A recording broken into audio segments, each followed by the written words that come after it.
4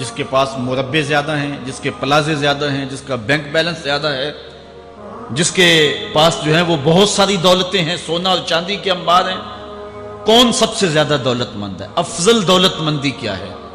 تو حضرت مولا کائنات فرماتے ہیں کہ افضل دولت مندی یہ ہے کہ آرزویں ترک کر دی جائیں، ورنہ کھرب پتی بھی بندہ ہوگا تو اس کو چین نہیں آئے گا، قرار نہیں آئے گا، حل من مزید اس کی تباہ میں ہوگا۔ چونکہ آنکھیں نہیں رجتی، پیٹ بھر جاتا ہے، آنکھیں نہیں بھرتی۔ کوزائے چشمے حریصاں پر نہ شد، تا صدف کانے نہ شد پر در نہ شد۔ اس لیے حضرت مولا کائنات فرماتے ہیں بہترین غنا اور دولت مندی کیا ہے کہ بندے کی آرزویں ختم ہو جائیں۔ اقبال کہتا ہے تیری دعا ہے کہ ہو میری آرزو پوری، تیری دعا ہے کہ ہو میری آرزو پوری، میری دعا ہے کہ تیری آرزو بدل جائے، میری دعا ہے کہ تیری آرزو بدل جائے۔ تو یہ بہترین غنا ہے کہ بندے کی آرزویں مختصر ہو جائے، ورنہ انسان جس حالت میں بھی ہو وہاں مطمئن نہیں ہوتا۔ کروڑ پتی ارب پتی کو دیکھتا ہے، ارب پتی کھرب پتی کو دیکھتا ہے، کھرب پتی اپنے سے آگے دیکھتا ہے۔ اس لیے جب آرزویں مختصر ہوں گی تو بندہ جس حالت پہ بھی ہوگا راضی ہوگا، اور بندہ اپنی حالت پہ راضی ہو جائے تو یہ اللہ کی رضا کا سبب ہے۔ حضرت مولا کائنات کا ہی ایک قول ہے، جو اللہ کے عطا کردہ تھوڑے رزق پہ راضی ہو گیا، اللہ تعالیٰ قیامت کے دن اس کے تھوڑے عملوں پہ راضی ہو جائے۔ یہ اللہ کی کرم نوازیوں کے رنگ ہے۔ حضرت مولا کائنات کی ایک اور حکمت آمیز بات سنیں، فرما رہے ہیں سیئات تسوء کا خیر عند اللہ من حسنۃ توجب کا، وہ برائی جو تجھ کو پریشان کر دے، دکھی کر دے، اذیت میں مبتلا کر دے، وہ گناہ جو تیرے ضمیر پہ بوجھ بن جائے، تو اپنے آپ کو حقیر سمجھنے لگ جائے، چھوٹا سمجھنے لگ جائے، گناہگار سمجھنے لگ جائے، جس برائی سے تجھے دکھ پہنچے وہ اس نیکی سے بہت اچھا ہے وہ تیرا برائی کرنا جو تجھے تکبر میں مبتلا کر دے۔ جس نیکی سے تو متکبر ہو جائے، انسان کو انسان نہ سمجھے، مخلوق کو کیڑے مکوڑے سمجھے، اپنے سجدوں پہ ناز کرے، ان سجدوں سے وہ برائی بہتر ہے جو تیرے اندر عجز پیدا کر دے، تیرے اندر نرمی پیدا کر دے، تیرے اندر جو ہے وہ ایک رکت پیدا کر دے۔ وہ برائی جو ہے وہ اس نیکی سے بہتر ہے۔ حضرت مولا کائنات کا ایک اور فرمان دیکھیے، لا غنا کل عقل ولا فقر کل جہل ولا میراث کل ادب ولا ظہیر کل مشاورہ۔ کتنی خوبصورت باتیں ارشاد فرمائیں۔ فرمایا عقل جیسی دولت کوئی نہیں، عقل جیسی دولت کوئی نہیں ہے، اور جہالت جیسی غربت کوئی نہیں ہے۔ جو شخص جاہل ہے وہ کروڑوں میں بھی کھیلتا ہے تو وہ غریب ہے۔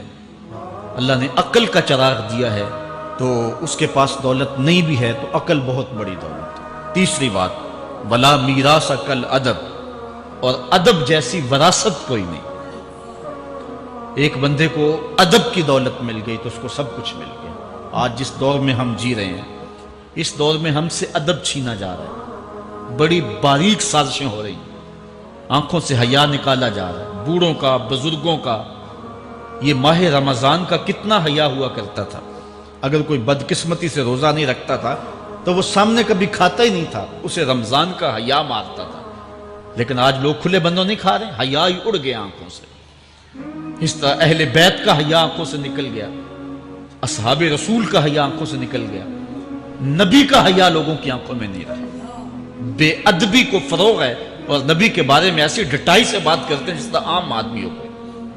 یہ بے حیائی کا اور بے ادبی کا دور ہے، جبکہ ادب ایک بہترین وراثت ہے۔ اگر آپ مجھے پوچھیں کہ دین کیا ہے، ایک تو ہے کہ 3 گھنٹے کا باز کیا جائے کہ دین یہ ہے، اور ایک ہے کہ 2 لفظوں کے اندر بتایا جائے دین کیا ہے۔ تو اگر 2 لفظوں میں بتانا چاہوں تو اقبال کا لہجہ ادار لینا پڑے گا۔ اقبال کہتا ہے دین سراپا سوختن اندر طلب، انتہائش عشق آغازش ادب۔ طلب محبوب میں تڑپنے کا نام دین ہے، ادب سے شروع ہوتا ہے، عشق پہ ختم ہو جاتا ہے۔ جس دین میں ادب نہیں ہے وہ دین نہیں، چاہے صحابہ کا ادب نہیں، چاہے اہل بیت کا ادب نہیں، چاہے انبیاء کی ذوات کا ادب نہیں، چاہے والدین کا ادب نہیں، دین نام ہی ادب کا ہے۔ تو یہ دولت اس وقت چھینی جا رہی ہے، اور بڑی تیزی کے ساتھ قوم کے اندر بے ادبی کو فروغ دیا جا رہا ہے۔ نئی نسل کی حفاظت کریں، اپنی اولاد کو محفوظ کر لیں، ان کے عقیدوں کی صحت کا التزام کریں، کہیں ایسا نہ ہو کہ ان کی زبان لمبی ہو جائے اور ولیوں پر، نبیوں پر اور حضور علیہ الصلوۃ والسلام کے اصحاب پر اور حضور کی آل پر وہ زبانیں تان کھولیں، اور جس کو جو ہے وہ استنجے کا بھی پتہ نہیں ہے، وہ انبیاء کے علم پہ گفتگو کر رہا ہے۔ شرم نہیں آتی کس کا علم تول رہے ہو، کس کی ذات کو ناپ رہے ہو؟ ڈٹھے ورق قرآن دے پھول سارے، تیری شان جیا نہیں کوئی ہو ڈٹھا، تیری شان دا کرے مقابلہ جیڑا ان عاشقاں اصلی چور ڈٹھا۔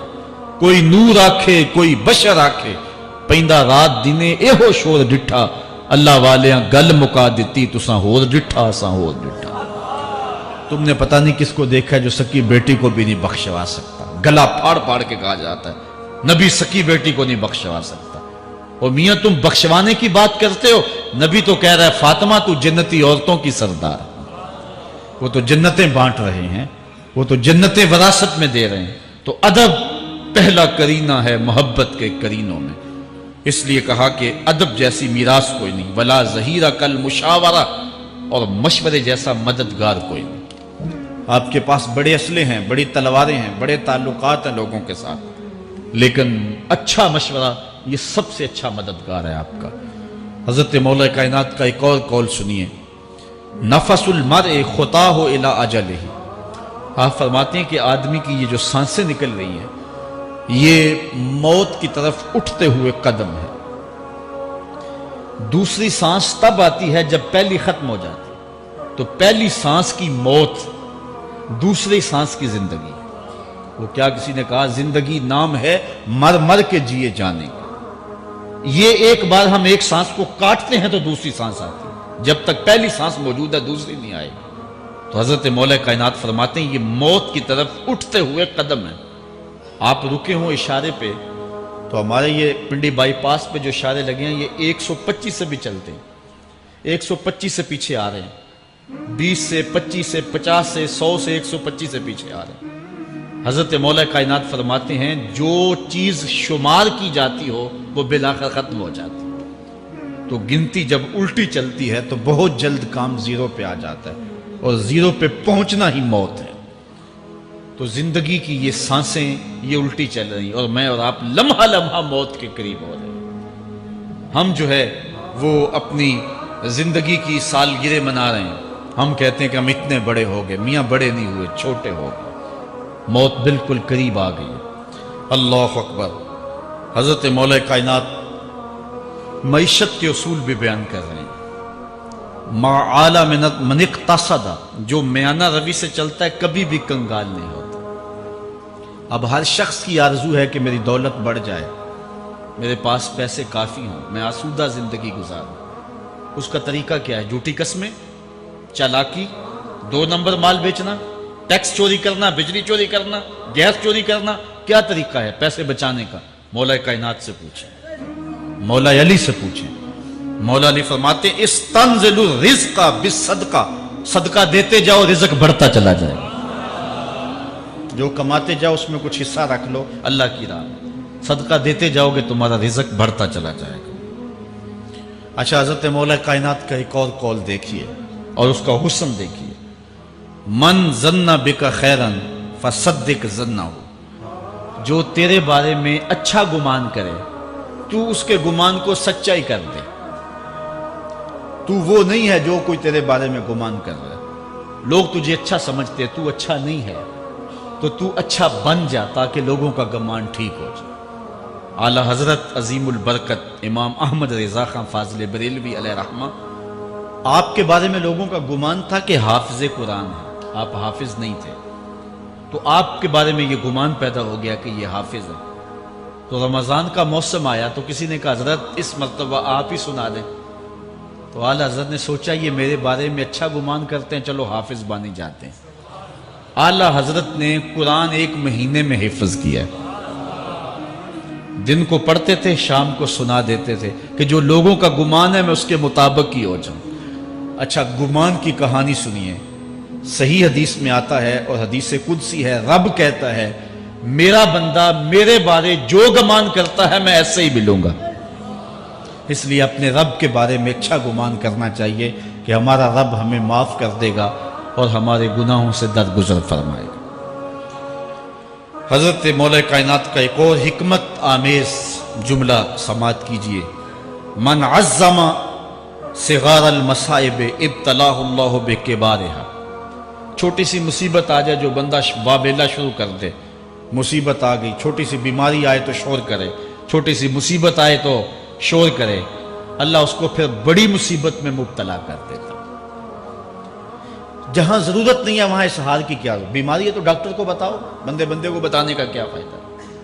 ہمارے ایک دوست ہیں کہ وہ کہتے ہیں کہ پہلے اگر کسی سے پوچھتے تھے نا کہ کیا حال ہے تو وہ کہتا تھا شکر ہے، اور آج کسی سے پوچھے تو وہ کہتا ہے شوگر ہے۔ یعنی اللہ تعالیٰ جل شانہ نے اگر تمہیں کسی ابتلا میں مبتلا کر دیا ہے تو اس کا شور، اس کا واویلا نہ کرو۔ جو چھوٹی مصیبت پر واویلا کرے گا اللہ پھر اس کو بڑی مصیبت میں مبتلا کر دے گا۔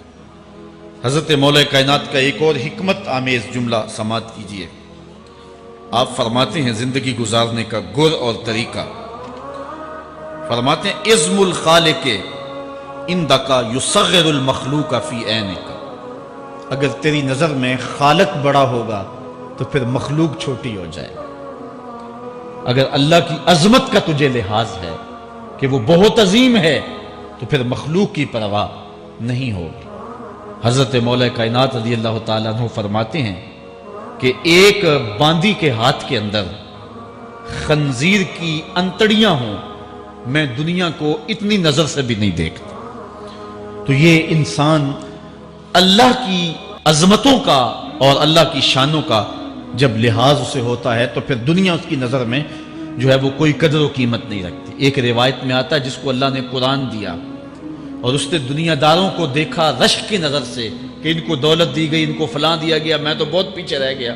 قد حقر ما آتاہ اللہ، اس نے اللہ کی عطا کو حقیر جانا۔ وہ میاں انہیں دولت دی گئی ہے، رب نے تجھے اپنا قرآن عطا کیا، تو پھر جو ہے وہ تو حقیر تو نہیں ہے، تجھے تو اعلیٰ چیز عطا کر دی گئی ہے۔ تو جس نے اللہ کی عظمت اور خالق کی عظمت کا اقرار کیا پھر مخلوق اس کی نظر میں کوئی حیثیت نہیں رکھتی ہے۔ کن فی الفتنۃ کابن اللبون لا زہر فیرکب ولا درع فیحلب۔ جب فتنے دنیا پہ پھیل جائیں تو مولا کائنات نصیحت کرتے ہیں پھر زندگی کیسے گزارنا۔ یہ دور بھی فتنوں کا دور ہے۔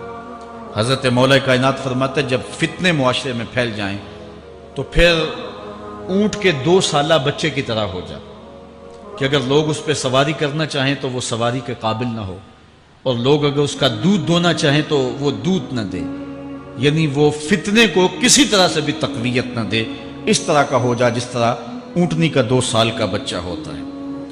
حضرت مولا کائنات فرماتے ہیں من حاسب نفسہ رابحہ ومن غفل عنہا خاسرہ ومن خاف آمنہ ومن اعتبر ابصر ومن ابصر فہم ومن فہم عالم۔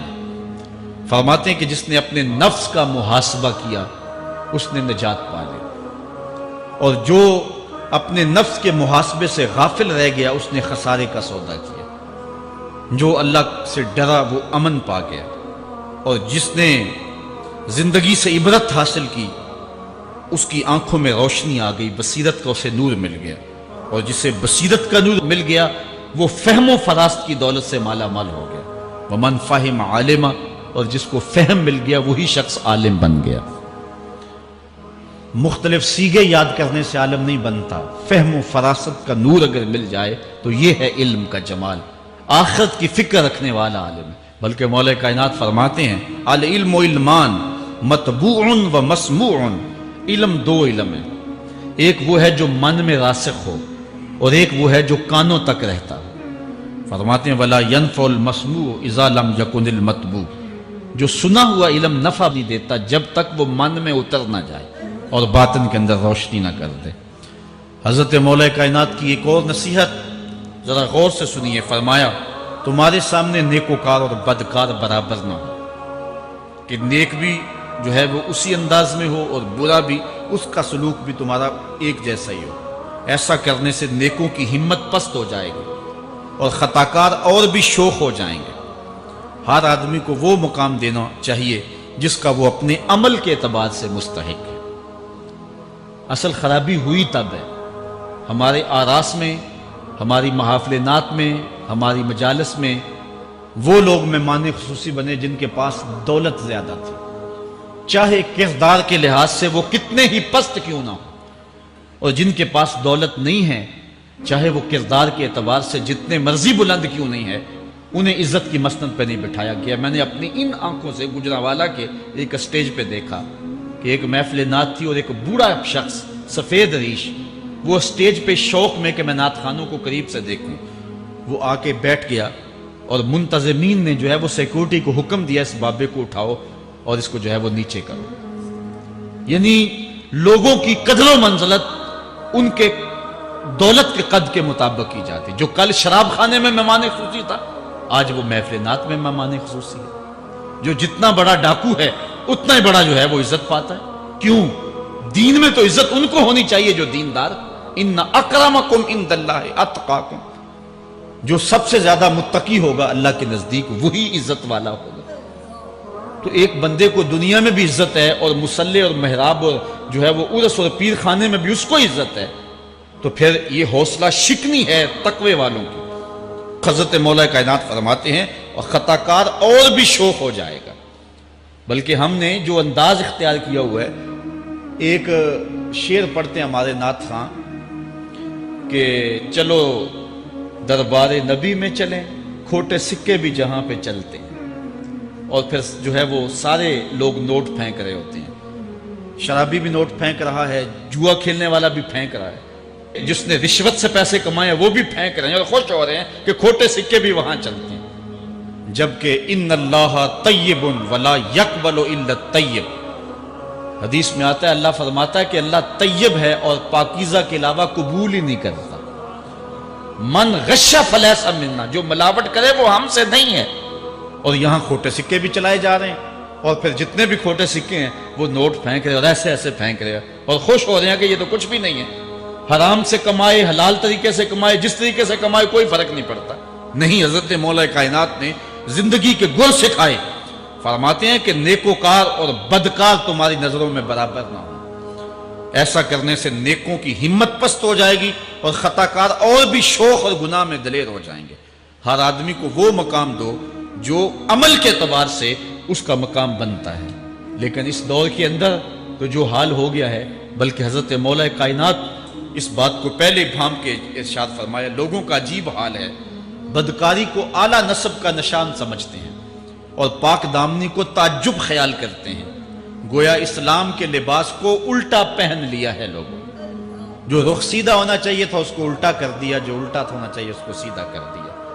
حضرت مولا کائنات کا ایک اور قول بھی سنیے، تھوڑا سا شک بھی دین بگاڑ دیتا ہے۔ دین کے اندر شک نہیں کرنا چاہیے، دین جو ہے وہ یقین کا نام ہے۔ علامہ اقبال نے ایک بڑی خوبصورت اس وقت بات کہی تھی جب شکوک جنم لے رہے تھے کہ سن اے تہذیب حاضر کے غلام، غلامی سے بدتر ہے بے یقینی، غلامی سے بدتر ہے بے یقینی۔ آج بے یقینی پھیلا دی گئی ہے معاشرے کے اندر، اور قوم جو ہے وہ بالکل جو ہے وہ یقین کی اس دولت پہ جو ہے وہ قانے نہیں ہے۔ اور فرمایا مولا کائنات نے تھوڑا سا شک بھی دین بگاڑ دیتا ہے۔ اور پھر دوسرا قول بھی سنیے، تھوڑی سی دنیا بھی آخرت برباد کر دیتی۔ یہاں دنیا سے مراد کیا ہے؟ دولت، کاروبار نہیں، چیز دنیا از خدا غافل بدن۔ مرشد اقبال رومی کہتے ہیں دنیا کیا ہے؟ خدا سے غافل ہو۔ خدا سے غافل جو شے کر دے، وہ دولت ہو، وہ کاروبار ہو، وہ بیوی ہو، وہ بچے ہوں، وہ دنیا ہے۔ اور دنیا تھوڑی بھی ہو آخرت کی بربادی کا سبب۔ حضرت مولا کائنات فرماتے ہیں پرہیزگاری کے سوا علم درست نہیں ہوتا، اور طمع کی موجودگی میں دین سلامت نہیں رہ سکتا۔ اگر میرے اندر لالچ ہے تو میں یہاں ممبر پر بیٹھ کے حق نہیں بول سکتا۔ اگر میرے اندر لالچ ہے تو میں اسمبلی میں بیٹھ کے حق نہیں بول سکتا۔